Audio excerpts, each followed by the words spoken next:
Good evening, officially, everyone. It's good to have all these faces here this evening for our presentation, Solutions to Global Warming, a Culinary Perspective with Chef Laura Stec. Now, just a quick couple of notes here as we get started. First thing, my name is Amy, and I'm the Adult Program Coordinator for the White Lake Community Library. We've been doing kind of a series at the library, many of you know, because you've been a part of that in some way, shape, or form over the last several months, where we're looking at kind of the environmental issues. And part of the reason that we've been able to do that is thanks to a grant from the American Library Association called Libraries Transforming Communities. So thank you to the ALA, and thank you to all of you for being part of this important conversation. All right. I want to just kind of give you a quick overview here, or introduction to our presenter tonight, because she's got this amazing background. And although she's sitting in California where the sun is behind her, she knows Michigan well because she's got some Michigan roots. So I'm sure she'll tell you a little about that. But Chef Laura, and I'm going to read this because it's so much good information that I don't want to mess it up. So Chef Laura is a corporate wellness educator of 20 years, working with Silicon Valley's top companies. Since COVID, like all of us, she's had to do some switching things up. She broadcasts kitchen TV live from her home in, is it Portola Valley? Am I getting Portola that right? Valley. All right, California. Oh. She owns culinary education and service company Laura Stec Innovative Cuisine, and I'm going to include the website for Laura later on in our chat. So if you want to check out that website and learn more about her and all the great things she does, it will be there.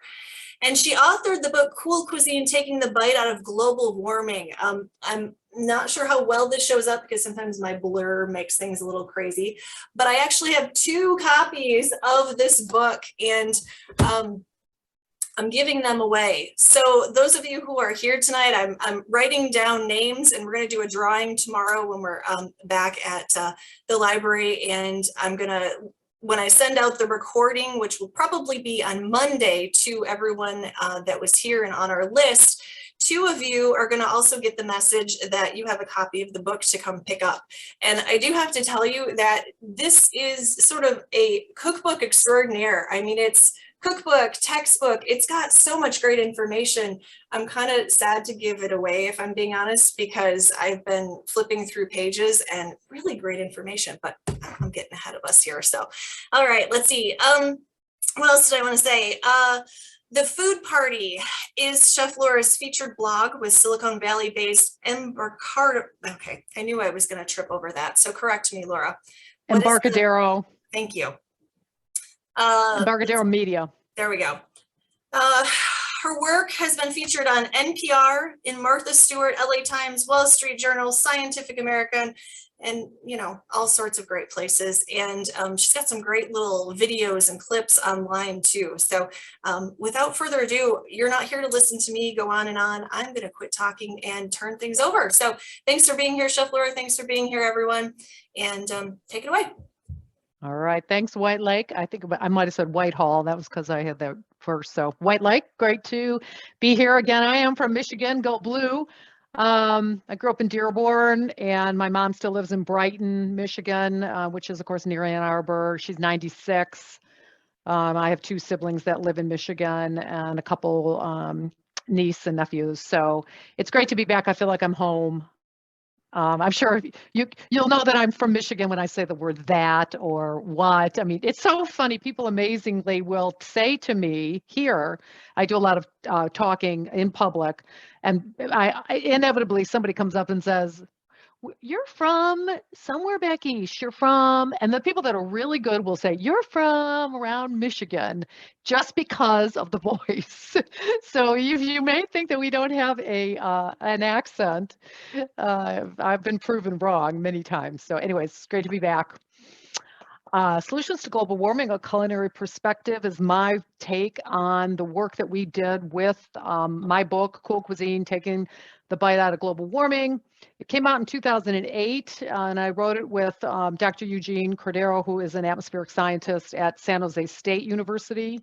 If there are any teachers out there, the work of the book went on with Eugene to basically create a environmental curriculum that includes global warming that was just purchased, I think, by the Western states for the school curriculum. Like there's only 8 curriculums that the schools can choose from, and they're going to broaden that out nationally. So hopefully in a school near you, if that is your interest, our children will be learning this. It's the only totally environmentally based curriculum that's been okayed by the powers that be. And so that's Eugene, and I continue to have my business, culinary education business, that has really been a wonderful melding of both culinary education as well as healthy people, healthy planet. And that's what this particular presentation is about, a chef's take on a scientific topic. And what's interesting about global warming is, or climate change, or whatever you don't or do call it, don't want to call it, do call it, is we could solve the problem.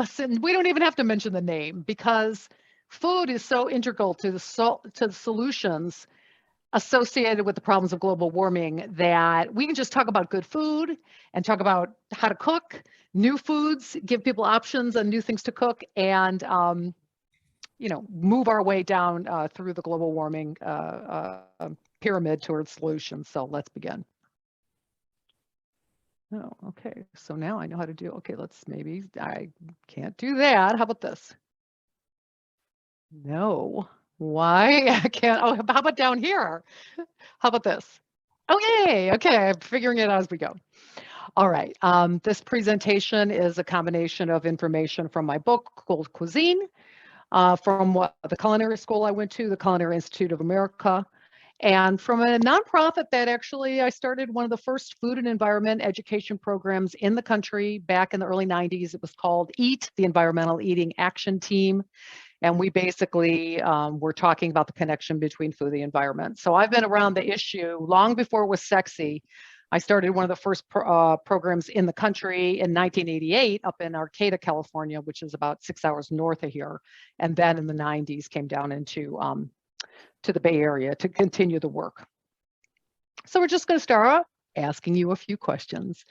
And that is, when's the last time you cooked a meal? Why did you take the time to cook? How did you learn to cook? Or did you ever learn to cook? Where do you get your food from and why?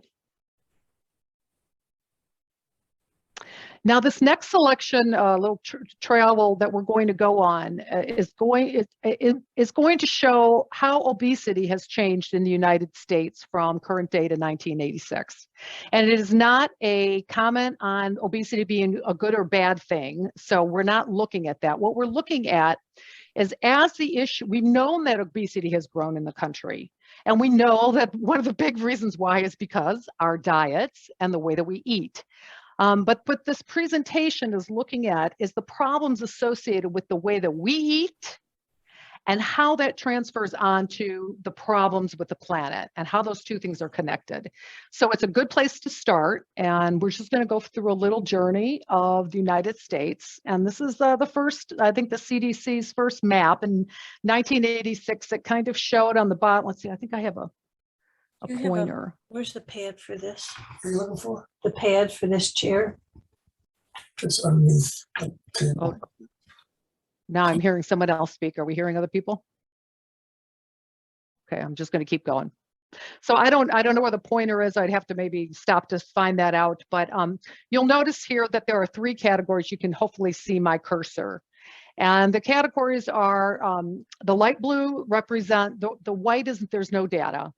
The light blue represents how much of the, less than 10% of the population in those states at that year were considered to be obese, or what they would consider to be 30 pounds or weight or more. And then the darker color is always going to be more people. And back in 1986 in these states, the darker color would represent that 10 to 15% of the population was considered to be obese. And so let's go on a travel to see what happens.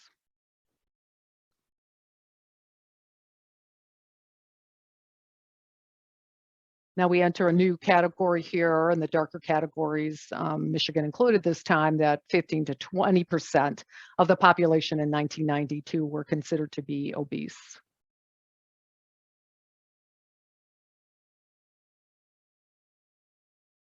And now in 98, we enter a new category, which is 20% to 15 to 20% in the categories. Michigan's not looking too good. And in 2001, another category, 20 to 25%. And that's Alabama? No. Mississippi? That's Mississippi. Mississippi.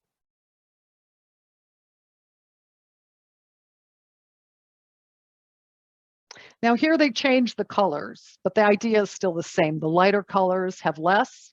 The darker colors are more percentage of the population is obese. The darkest color here now, it's 30% of the population. And now it changes pretty quickly. 2009. And here again, they changed the map, but it's the same idea. The darker colors are more percentage of the population, and the darkest here now goes up to 35% of the population. And so then the orange color would represent that 30 to 35% of the population is considered obese. And of course, here we are for last year. And they did introduce a new category of over 40% or 40%, but I don't see that on the map. So basically, when I learned you are what you eat, I realized I was nuts. You know, what we know this is a problem. What has happened in the country? How can this be? And not only how is it affecting us, because we know how it's affecting us through issues. You know, they say that 50% of the deaths in the country are caused by diseases that are related to our weight. But what's interesting is that problem that we're having with our own health is transferring into the problems that we see in the environment. And to start off, what's the problem with the environment? We've got to start off, I'm a chef, we got to start off with a recipe. And so this is a recipe for 1 gallon of gas. And I'm going to say 1 gallon. 1 gallon of gas these days out here is about $4.79. So you guys don't even want to hear it. So I bet it's 2. Anyways, you need to take 196,000 pounds of plants. So about 40 acres of plants, and that's the roots and the leaves and anything that you could possibly get, gather it all up. And then you get a you dig a big hole in the ground, and you get a supersized potato masher, and you stuff all that stuff in about 6,500 feet down into the earth. And then you cover it with a large rock, and you set your kitchen timer for 1,000,000 years. And you come back and you have the makings of 1 gallon of gas. So what's the problem is that's a lot to get 1 gallon of gas. And of course, 1 gallon of gas is nothing. And so the fact that our food system is based on oil and not soil, or what I would call, this was the original cover of the book. I actually preferred it better. It was the original title. I called it The Global Warming Diet, Cool Recipes for a Hot Planet. And they made me have this kind of milk toasting Martha Stewart 1980 cover, changed the title. Anyways, that's a whole other story. But basically, because they wanted me to be part of the solution and not part of the problem. So the global warming diet, based in that 1 gallon of gas debacle that we just learned about, is basically based in 6 main ways. And this is in the book, and this is from the University of California, based in Davis. This is what they said in 2007. So we will have updated information about this later, but 2007, the 6 main ways are that our food system affects global warming are: we eat too many animals or livestock. We eat too much food that's grown with pesticides and fertilizers that are made from petroleum. We grow too much food in greenhouses that are powered by fossil fuels.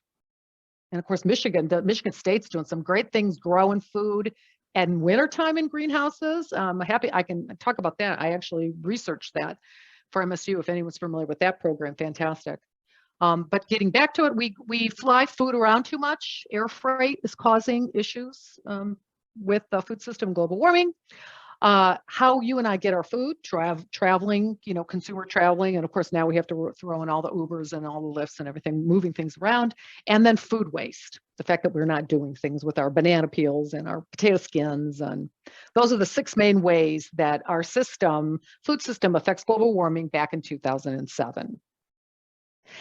And as we look at livestock, which of course is one of the biggest things, and the book is not a vegetarian book, by the way. I thought it was when I started to write it, but I realized quickly that livestock are actually part of the solution. So while I am a vegetarian, even though as a chef, I have to taste meat and I do cook with meat, livestock are part of the solution, and we'll get into that a little bit. But, the statistics, according to, associated with the factory farming that most of the livestock is grown in the country, of course, are just very disappointing. Things like, 70% of all the agricultural land in the world is used to grow, is basically used for animal agriculture. And 30% of all that land is used for livestock. 20% of the greenhouse gases, this number may have changed a little bit, but it was approximately back in 2008, 20% of all greenhouse gases associated with livestock. 6 million acres of Amazon burned each year to grow the grain.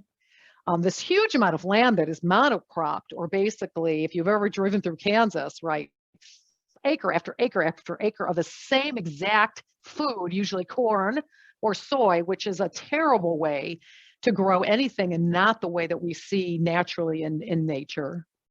And then, of course, in the US, between erosion and pesticides and antibiotics, right? 85% of the water in the country is used for agriculture, and 85% is used to grow the grain to feed our cows. Very serious problem when California is in a serious drought and may still be again this year. And then, of course, each cow is responsible for 120 pounds of manure a day. Nuts. So this is a chart from my co-author, Eugene Cordero, the atmospheric scientist, and he just does a little auto diet comparison, because when we look at the issues, certainly everyone thinks, oh, it's what we drive, right? It's what we drive. It's a Ford F-Series truck that's going to have the most effect of emissions of carbon dioxide in the air. But actually, it's very similar to eating a diet based in a lot of beef and animal products. And when you get a little bit better, cleaner green car, a Chevrolet Cobalt, God only knows if they still make those. The book came out in 2008. I don't even remember the name of a Chevrolet Cobalt. It's about the same average as a medium average, a medium average meat eater. And then a Prius comes in. Actually, you can do a lot better, on a low meat diet. So we can already see that there's a big similarity between what we drive and what we eat, and how those things can affect the carbon dioxide emissions and other emissions. Nitrous oxide and methane are associated in that too. Now here's a nice rundown of foods that, how many grams per 100 calories will be emitted by growing these amount of food. And so for 100 grams or 100 calories of soybeans, you have 7 grams of CO2 emitted. Corn, potatoes, tomatoes showing continues to go up. Here this chart, obviously we're adding in some animal products. And what's interesting about this chart is, and I'll ask you when I finish, if you'll notice, eggs are 394 grams of CO2, while as chicken is only 52. So why is that's the question. And then here, of course, we see the dramatic addition with beef and with lamb, which has a lot to do with what we feed them and how much water it takes to grow them. But maybe, I don't know if we want to unmute people, but at the end, I ask this question, but why are eggs so much higher than chicken? So yeah, as we said in the beginning, we basically have a diet of oil rather than soil, right? We've taken the most expensive, one of the rarest things on the planet, And we use that to grow our food rather than one of the cheapest, most prolific things on the planet, which of course is soil. And we do that because we want the global warming diet. We want this soil to basically become addicted and give us our plants with so much ease that we don't really have to tend to the soil at all. When we don't tend to the soil, we use oil instead to grow our food, and we just use soil as a medium. And we use so much that back when the book was written, the total was 22 billion pounds of fertilizer used each year in the United States, and 2 trillion pounds of pesticides just to grow the grain to feed our animals. And I mean, those numbers are so dramatic. It's like, what are they? You know, how many cows would we have piled up on top of each other to get to 22 billion pounds of fertilizer? So if you actually piled up all these cows on top of each other, you would need 18.3 million cows to represent what 22 billion pounds of fertilizer are. And that's because each cow is about 1,200 pounds. So it's crazy what we're doing to our soil in the global warming diet. Now, this is an interesting picture, and it's to show what's happening to the oceans. So these are eggs, and they are white eggs that have lost their shell. So it's kind of hard, and they kind of look like brown eggs, but they're not. They're white eggs. And this is a science experiment. We did this one when the book came out, and basically shells are made of calcium carbonate, and it's the same thing that the coral reefs are made of. So when people say that, you know, the earth is a beautiful, balanced thing we're all living on, and if there's too much CO2 in the atmosphere, the earth in her wisdom balances it all out and absorbs it into the ocean, right? So we know that our oceans are becoming acidic. And the problem is, they say it's breaking down the coral reefs. And can we get some kind of understanding of what that even means? Well, this is a good understanding, because if you just take white vinegar and you soak overnight or leave it in for a couple days, regular old eggs, this is what you're going to get after a couple days. The vinegar or the acid wears down the calcium carbonate in the shell, just like it's doing to the coral reefs in the ocean.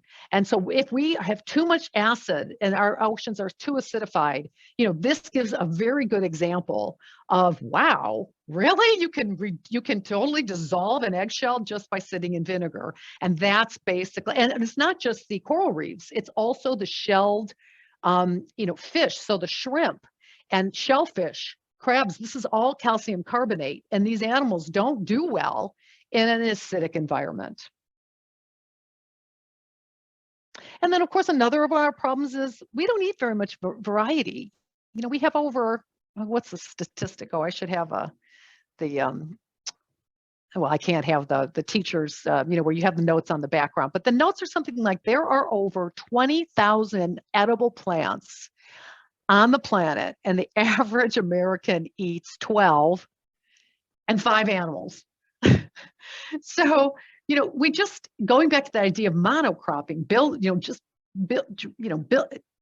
planting the same things is just not something that's good for us and for our health. Diversity is our strength, both when it comes to, looking at people of other cultures, eating foods of other cultures, just eating different foods. Diversity is our strength on the planet, both personally and environmentally. And we need more help in what else to eat, because we're definitely lacking in that idea.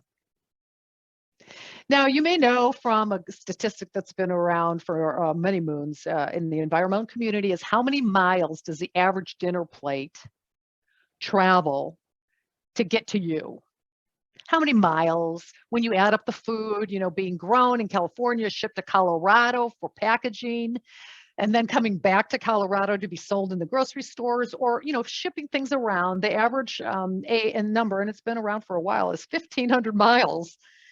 Usually your food is just moving all over because of the system that we have, and we aren't growing food where we live any longer. And it's just stupid that we've created a system for something that actually, is perishable.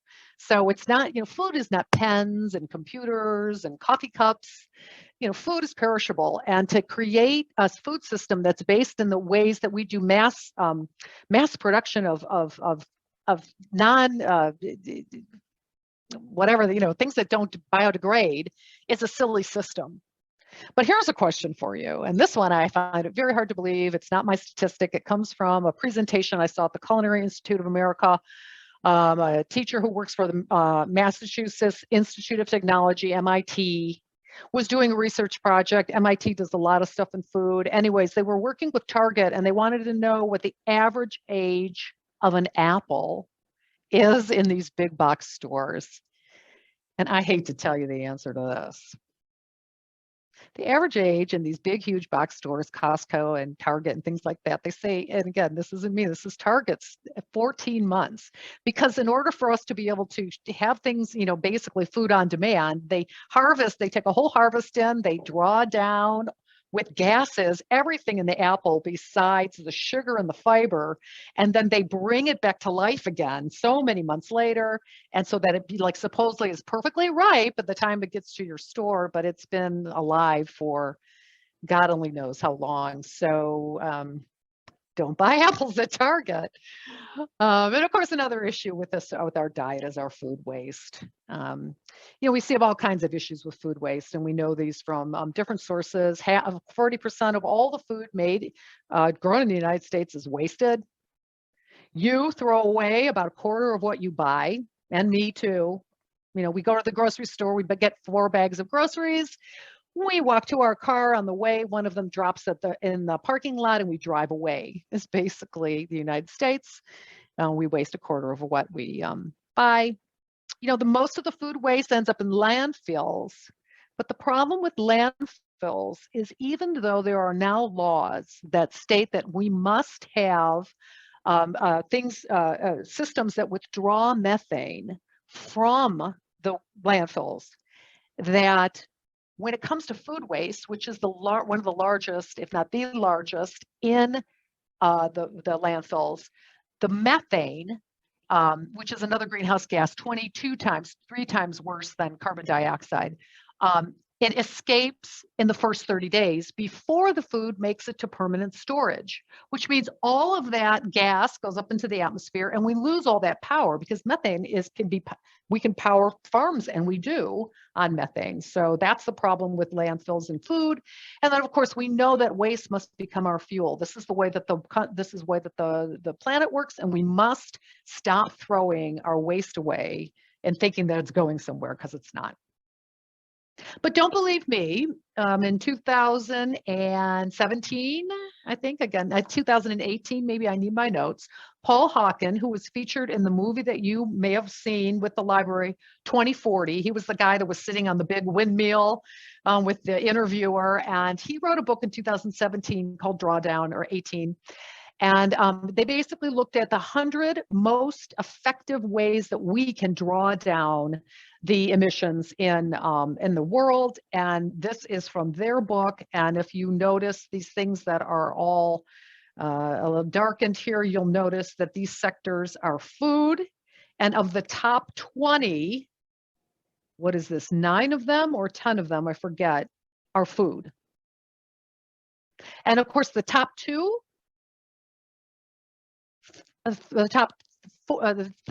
4, which combined make the top number 1, is food, and that's food waste, reducing the waste, and having a more plant-forward diet. It doesn't have to be plant only. You don't have to become a vegetarian or a vegan, but what we all want to do for our health and the health of the planet is plant forward, using meat, learn to use meat as a condiment.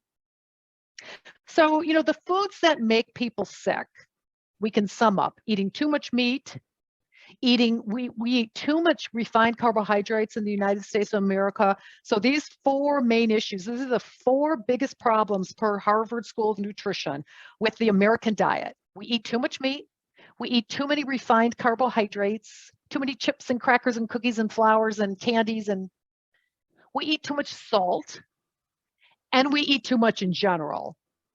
So those are our 4 main problems with humans, just happen to be the same things that are making the planet sick. So, our diet, because of livestock, creates greenhouse gas emissions. Because of too many fertilizers and pesticides made from oil, our soils are crappy and they don't hold any more water like they used to, so that we end up with erosion. You know, we have manure, 120 pounds per day per cow, that is going nowhere besides in these manure swamps. We have dead zones in waterways, and we have the destruction of coral reefs and methane from food waste and pesticides. And oh, goodness gracious, the problems with our diet are what we are eating is the same thing that is causing the planet to be sick. And here is something from US Dietary Guidelines. Basically, we see the goal of what we want to eat and what we should be eliminating as humans. And of course, things that we're eating way too much of, like solid oils, fats, and sugars. You know, we eat 280% more than we should. We eat, 250% more sugar. Oops, hold on, I'm sorry. I don't know what happened to that. Too much fat, too many refined grains, too much salt, too much saturated fat. But here, of course, the things that we need to eat more of, we're not eating. And when we look at that particular refined carbohydrates part of our diet, which is actually, you'll notice, carbohydrates are about half of our diet. And then another good quarter of it is fat we shouldn't be eating, right? And probably too much protein, right? So if we want to look at this, this refined carbohydrate part, we'll look into it to see that, and this is an old chart, but it's still fascinating. Like when we look at all that carbohydrate, what are we actually eating in those carbohydrates? And this kind of breaks down what the average American diet is eating on average to enter into about, what they're saying is about 30%, a little bit more now is what they say we eat. So of course, this was back in the 1992, so 20 years ago. But if you look at the things we're eating, really the only thing healthy on the list is the beer. And so we need to make some changes with that. And of course, that will help our health as well. And another reason why, why are we eating such crappy food? Well, it just turns out that what we say we should be eating, right, the food pyramid, and what the United States government actually supports through about $400 a year per you and I, money that goes into what we call the farm bill. So you and I pay about $400 a year to support basically the meat and the dairy industry and to grow the grain to feed the cows. And that's not even what we're supposed to be eating. So what we say we're supposed to be eating and what we fund are two different things. So what is our motivation as adults? And also, what is our motivation? Why don't we just start with kids? Because kids are interesting. I've taught kids in schools for years, and basically one thing about kids is don't talk to kids about their health. Most kids, thank goodness, are not sick. So we want to talk about kids, really about the planet. The kids are more motivated by the planet than about their own health because kids aren't sick. So that's why we say hopefully they will lead us to some answers. But we should always remember that kids are going to be more in tune by talking about animals and talking about the planet than they are about their own health. And we want to look at things such as what we have in the book Cool Cuisine, which I call the full circle food cycle. Fun to say 5 times fast. And basically it's the idea that everything is connected in everything. The whole food system is a circle. We have to think about what we're producing and how it's growing. And then we have to think about how that food gets to us. And then once it gets to us, how we use it, and then what we do with the waste and how the waste feeds back into production, the full circle food cycle. It has to be a cycle. That's how it is in the environment. And that's how humans have to get to it too.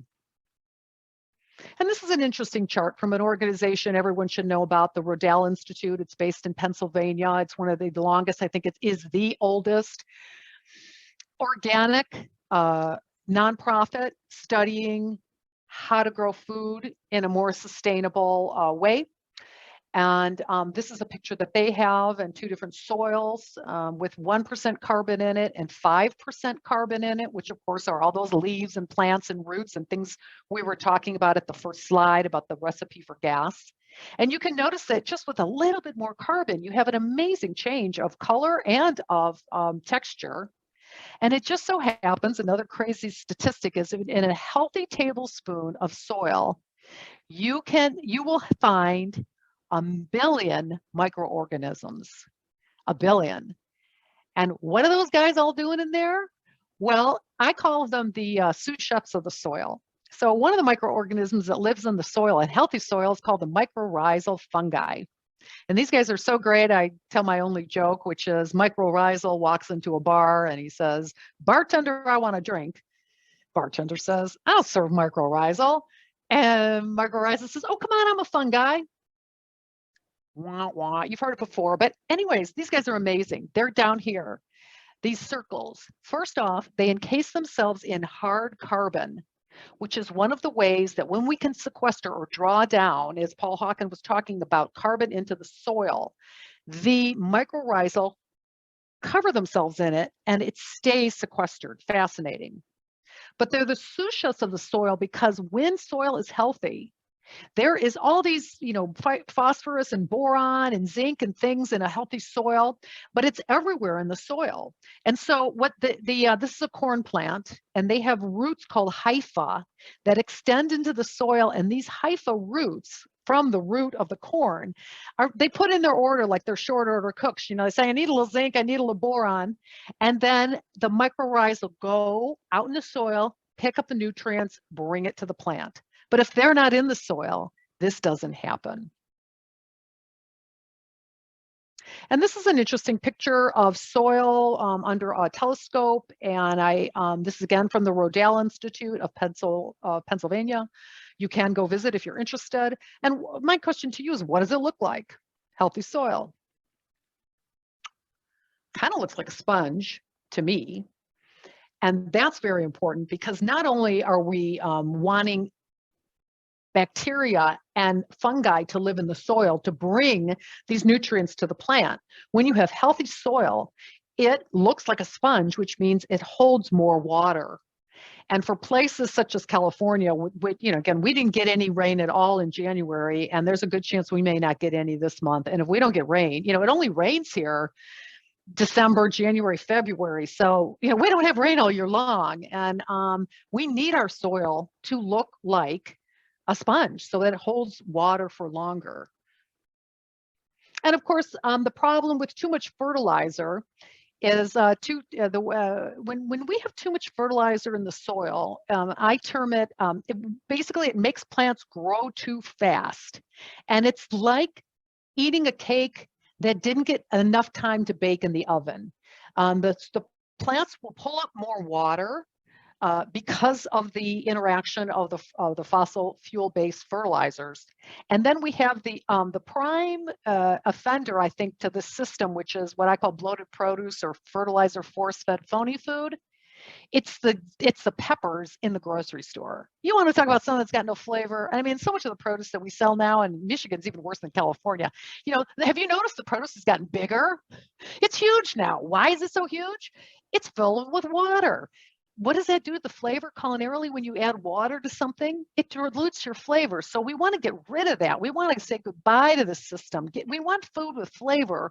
And one of the ways to do it is to stop growing with so much fertilizer made from oil. Now back to that earth, cows can be part of the solution, which this is fascinating. This came from a conference. I went to the grass-fed beef conference once, and they talked about how when cows are actually feed grain, it doesn't do anything. It just makes them fatty, but it doesn't do anything for the flavor. Because when cows eat grass, which is what they normally eat, grass gives them terpenes, and it's kind of like a wine where different grasses flavor the cow from the inside out. And what they were describing, the way they were describing the beef in the future is that we're going to be talking about beef like we talk about wine. It's a 2022 vintage Angus Hereford cross. Notice you've got the finish on orchard grass and alfalfa.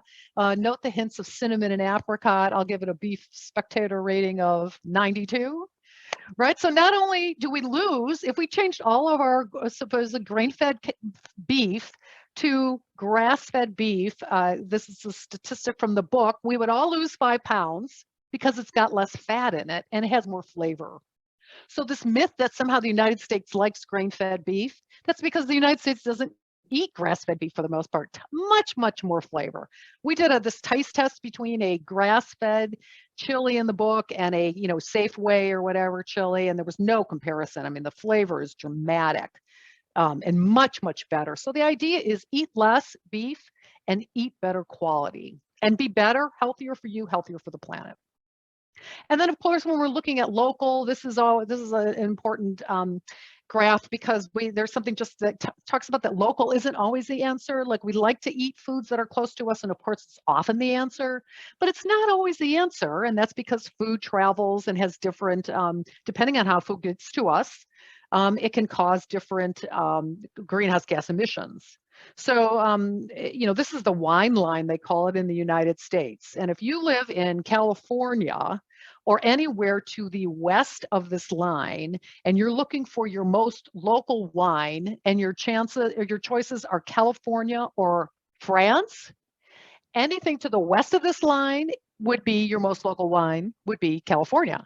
But if you live to the east of this line, so Michigan, you're still California wine. But if you're living in New York, your local wine would be France. Why? It would take less greenhouse gases to get a glass of California wine. I mean, more greenhouse gases if you lived in New York to get a California glass of wine than a French glass of wine, because wine travels by boat. And boat is much more efficient when it comes to greenhouse gases. Here, it would be driven across the country in a car, in a truck, right? So local isn't always the answer. And I did a whole presentation a number of years ago about growing food without soil. I just wanted to throw this in because it's another good suggestion and solution. Is we've got different ways of growing food grown in the cities. There are a few vertical growing as operations near White Lake. I have them written down where they were in Michigan, but I can't find that piece of paper. So it's just an interesting way and another way. And actually, I have an issue with not growing food in soil, and that's for either a question or a whole other thing. But the idea that you can harvest things right at your grocery store, growing on the wall, or at your workplace, or just everybody can have fresh greens all year long is, really, we can't go wrong in that. So just closing up, we want to say that, there are a lot of issues and things we've learned in this presentation. There are a lot of ways that you can participate in benefiting your own health and benefiting the health of the planet. You see some of these here. And of course, with everything, it's don't let the perfect be the enemy of the good. It's not about doing everything perfect. It's about doing a few things and learning how to make changes in your diet, because the changes in your diet, not only can help the planet, it can help you too. It may you with diseases and with weight and with flavor and taste.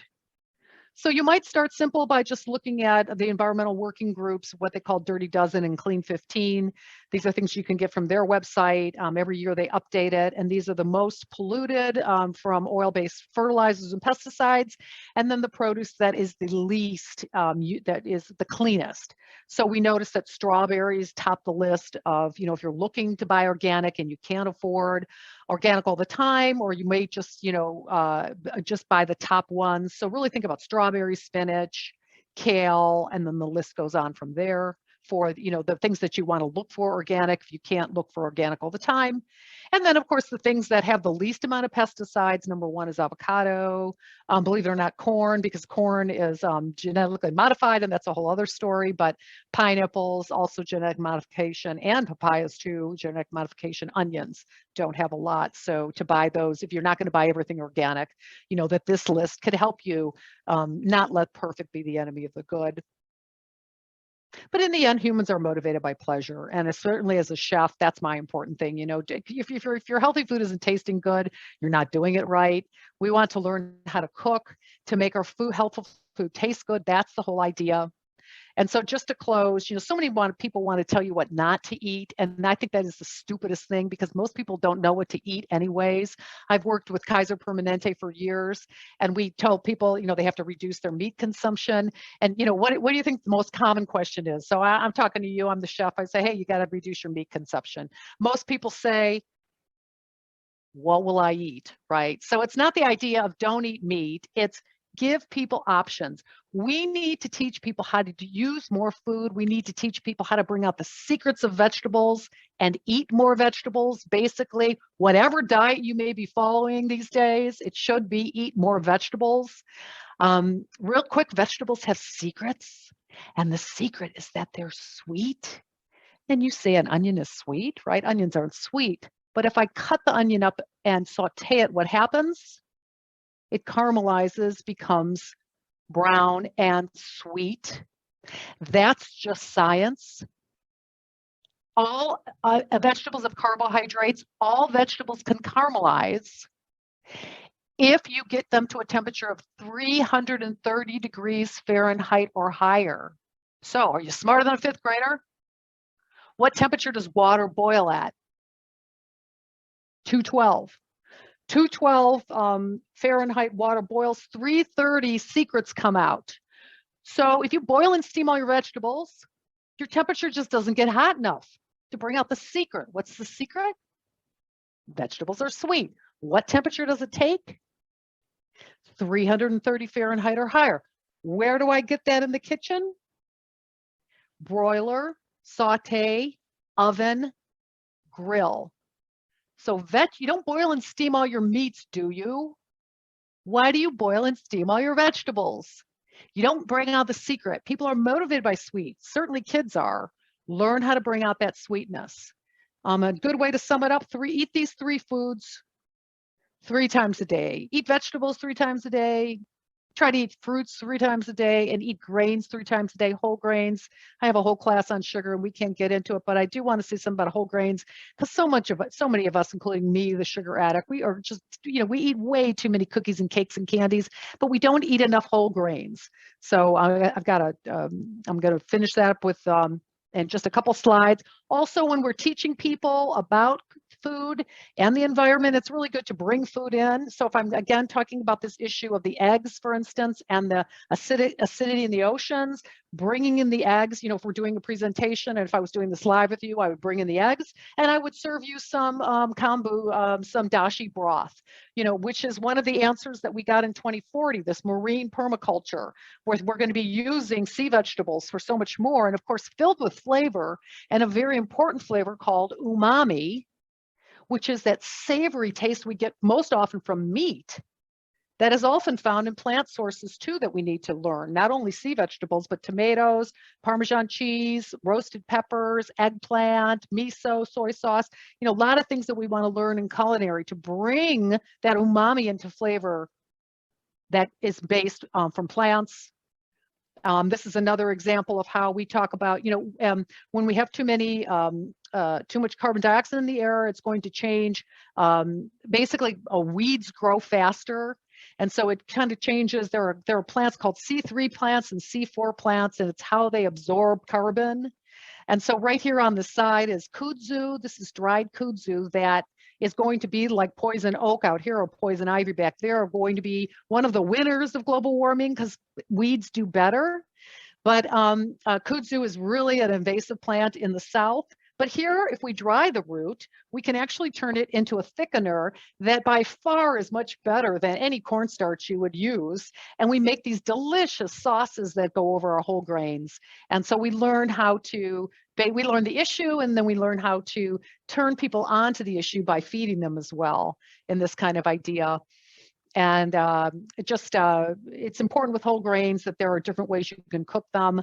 So by telling people don't eat processed grains, really we want to give them options. Eat whole grains. So you can toast and you can soak raw grains. You can also cook grains in different ways. You can put them in the oven. You can boil them like pasta. It's important for us to learn these ways because eating whole grains is important to us. Learning what to do with food waste. And then I just want to close with, instead of saying don't eat out, we need to learn how to cook more.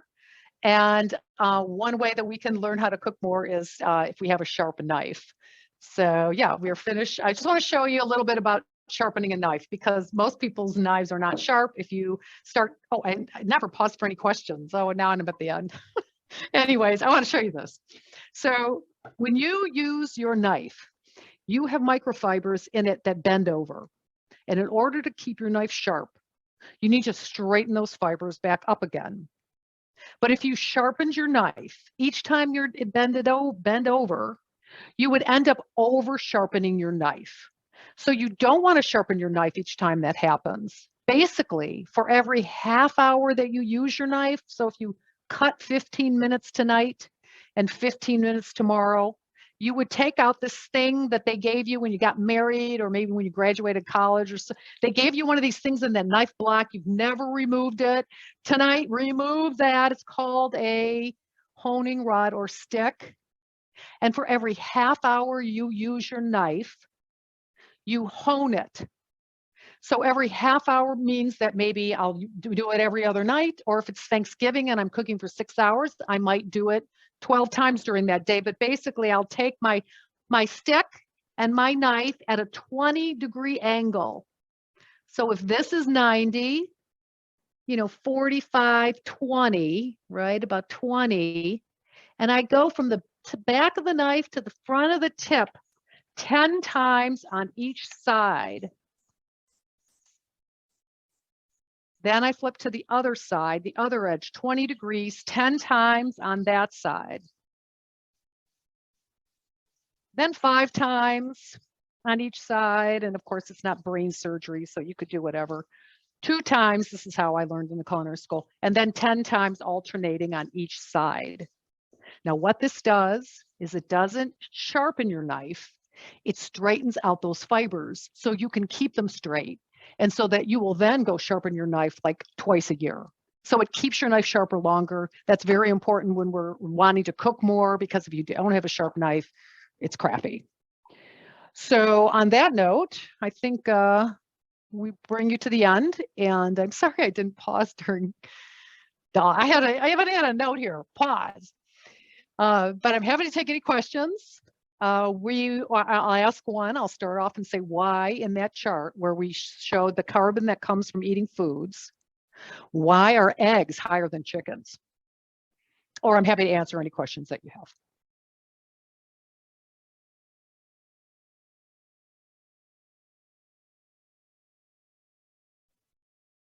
Oh, come on now. This is like being in a classroom and it suddenly gets quiet. We got to have some guesses out there.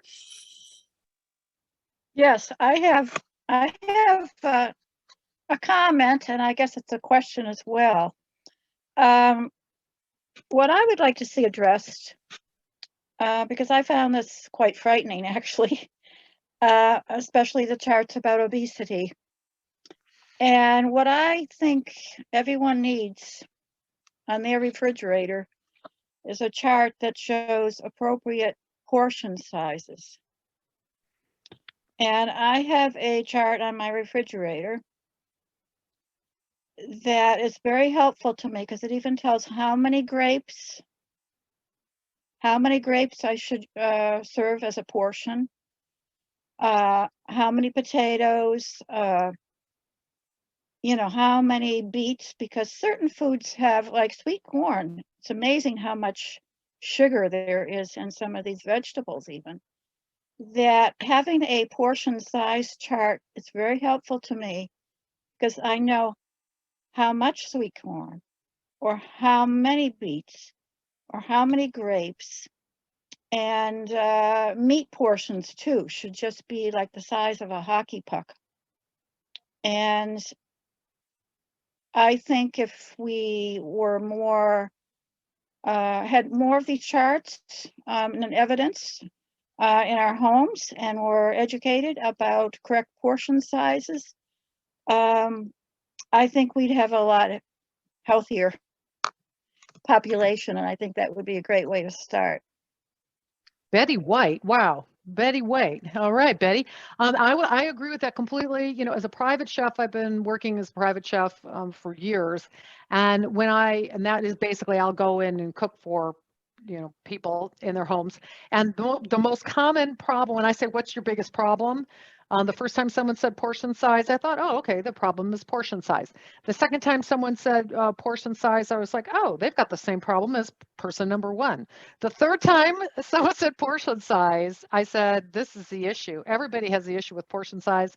Of course, what we want to do is definitely reduce the amount of junk food and refined carbohydrates and meat.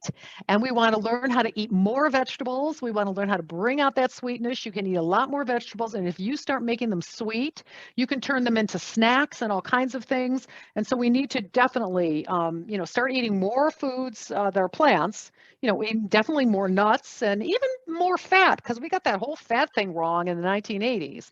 And that's a topic for another conversation. But, definitely we want to be eating changing, and we don't want to be eating as much of the food as we saw that one chart where we're way over on the fats and the saturated fats and the junk food, and then we're way under on the whole grains and the clean meats. Absolutely. And I would like to see portion size charts given out like a public libraries and places where people go for resources. Make these available to people. It should be, available to people just in schools, in every venue where people can become more educated. I think also I appreciated your comments about vegetables and how to make them more tasty. But I also think that raw vegetables are underrated, because I think they are natural. A lot of raw vegetables are naturally very, very sweet and very attractive, especially to children. And where do we get raw vegetables? A lot of the vegetables in general taste like crap. And the reason why is because they're fertilizer, force-fed, phony food or bloated produce in the grocery store.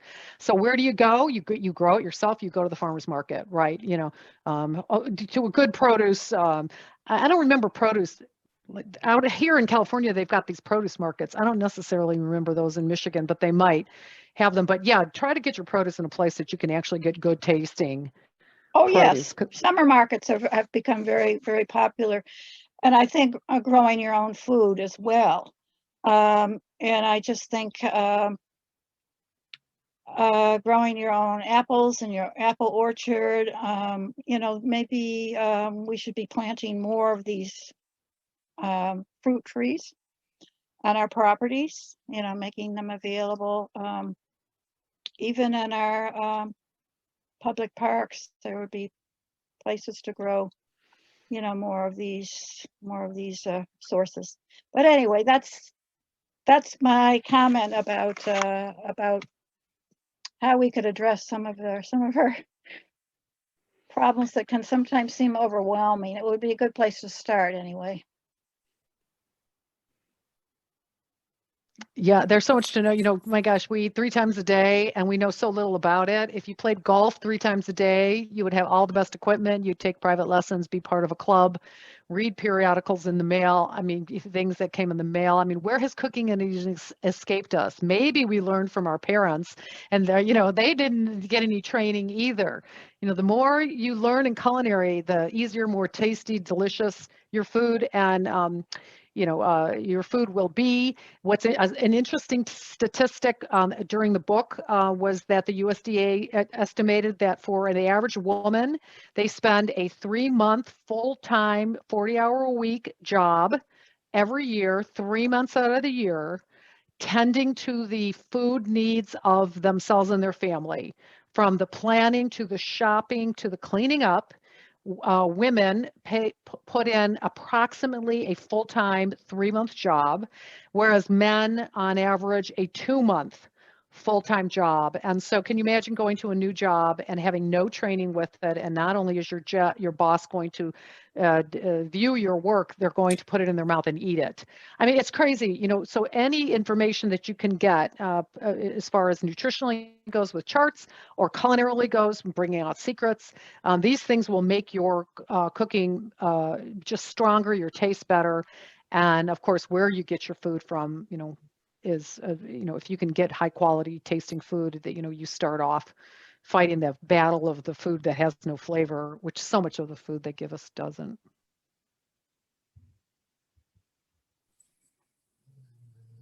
Anybody else out there? I have a quick question. So I've been a vegetarian for like about 20 years, and one of the things I use a lot is nutritional yeast. How does that fit into the, like, is that like have a heavy carbon footprint or a low carbon footprint? I'm Nutritional just curious. yeast. Nutritional yeast is that stuff in the 60s they used to put on popcorn, right? And it smells cheesy, and it's a great seasoning, and I use it too. I have this whole thing called easy seasoning. We combine nutritional yeast. I can't give you the the carbon footprint of it. But as far as being a dairy substitute, because it's a cheesy kind of flavor that you can sprinkle onto things, popcorn, you can put into sauces to have like a cheese sauce, certainly less than cheese. And of course with cheese, again, none of these, everything in moderation, including moderation. So you will not get me to say, don't eat anything, don't eat that, because that's what everyone else is telling you to, don't eat it. It's like, oh great, what do I eat? So, cheese, I have some friends that have a farm out here called Marin, Strauss Family Creamery, and, their cheese is more expensive and their meat is more expensive. But they say you shouldn't eat animal products all the time anyway. So, get good quality, eat it with moderation, and, try to find new substitutes for things such as nutritional yeast, which is a great seasoning and a very unique flavor in culinary. You don't get it any other way. It's cheesy, kind of like browned cheesy, and it's you can just mix it into like your oat milk if you're making like a bechamel. You want to make a vegan, you can add it, or you can put it on. I put it in. I combine it with like tomato and miso, and I mix it together for easy seasoning for vegetables, and it's a great seasoning. The condiment plate, the book, if you get the book, if you're the winner, we go into this whole thing about the condiment plate, which is salt and pepper with a college education. And I would, that means that, you want to find things that you can sprinkle on beyond salt and pepper, and nutritional yeast, and put them on your table so that you can do your own seasoning. And nutritional yeast is one of those things I would put on the condiment plate.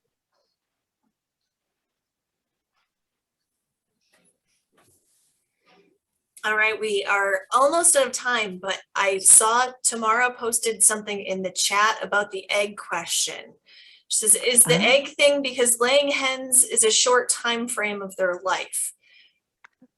Right. So a hen, a chicken grows, and I'd have to like on the notes, in 6 chickens start to lay eggs in like 4 weeks. And the life of a chicken is like, average 2 months or something. But, we kill chickens before they get old enough to lay eggs. So I think it's like we kill chickens somewhere around 4 weeks, and they don't even start laying eggs until about 6 weeks. So basically to get eggs, you have to feed the chicken, and that's why it's so much more, because we have to keep the chicken alive. And there we have the chicken and the egg question. That seems like a perfect place to kind of wrap things up tonight. Thank you for really some great information. This is really interesting. Thank you to everybody for being here. I'm going to stick around for a minute as we kind of wind things down. So if you've got any last questions, thoughts, I wanted to put in the chat, because I forgot earlier, the address for Chef Laura's website, so you can see more about what she's doing and find out more about what's going on there. Yeah, feel free to contact me if you have any questions, and I really appreciate the opportunity to come on by to Michigan, even though I haven't seen my mom since the summertime, and I'll be there soon. So thanks for living in Michigan. I said, what am I going to do when I move out of Michigan, right? I was born here, blah, blah, blah. And I said, oh, well, now I live in California. So let's see, it'd be this way. So I first lived in Los Angeles, then I lived up in Arcata, and now I live in San Francisco. And people probably look at you like, what is wrong with you? They're just not from here. They haven't been to Michigan yet. I know, everybody Everybody loves that from Michigan. All right, you guys, thanks so much. I'm going to let you go. I really appreciate it. Take care, everybody. Have a great night. And the video will be coming at you probably on Monday. I'm not at the library tomorrow, so we'll get it all processed and send it out to everyone, including winners of our books. So stay tuned Monday for that. Take care. Have a great night. Bye, everyone.